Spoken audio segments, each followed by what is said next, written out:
नमस्कार सारनी आज बड़दुहुक यानी कालीश्री यानी महाकाली हंद प्रादुर्भाव दिवसुक वारियाह वारियाह पोश तो मुबारक तो सारनी अपार अही यह दोह छु अस्स वारियाह रुत दोह तो रुत दोह आसने किनत छु अस वुनकनस मन किनत तथ घाटस पे तथ तीर्थस पे यत माता जागृत विद्यमान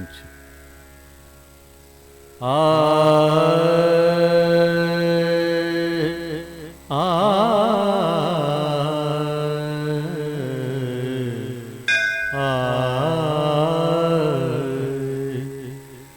जयंती मंगला काली भद्रकाली कपालिनी दुर्गा क्षमा शिवा धात्री स्वाहा स्वधा नमोस्तुते।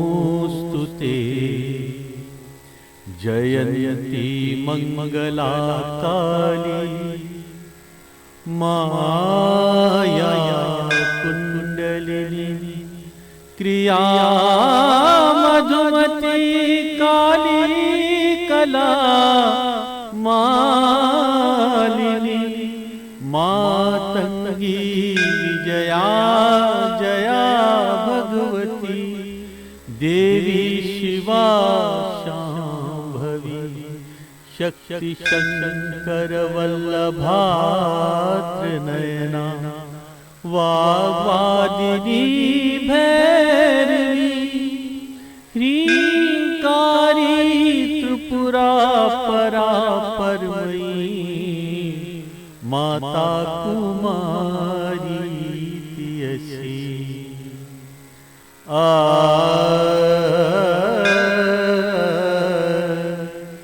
तम चंद्रिका शशनितिमुरुचौरुचिस्तम तम चेतनास पुरुषे पवने बलम तम तम स्वादुतास सलिले शिखिनि त्वम ऊष्मा निस्सारमेव निखिलम तद्हृदि यदि स्यात्। दपान महाकाली साक्षात टाकार जागृत अवस्था मज़ बे अकि लटि अनुग्रह तो आशीर्वाद बगरावन वाजिन सो बे अनुकंपा करन वाजिन सो बे अमृत बगरावन वाजिन सो बे पन्न शुरन तति बे अकि लटि बेहबूद थवन खतरन रुत कांचन खतरन अमृत बगरावन खतरन तो अख सौहार्द बनावन खतरन बे हुशार गमज बे बारसस आमुज तो सो मज दीवी करिन अस सारनी रक्षा सारनी दिन सद्बुद्धि सारनी दिन अही आय तो वैभव।